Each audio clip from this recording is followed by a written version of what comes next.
que toquen després, que són a Destiempo, són els que abans tocaven amb Sin Control, amb en Romo i en Busquets.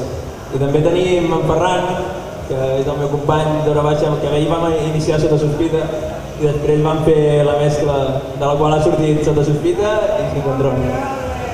Ai, de Destiempo. Hòstia, és un lío de collons això, Però bueno, total, que anem per l'últim tema, que és el dels ulls.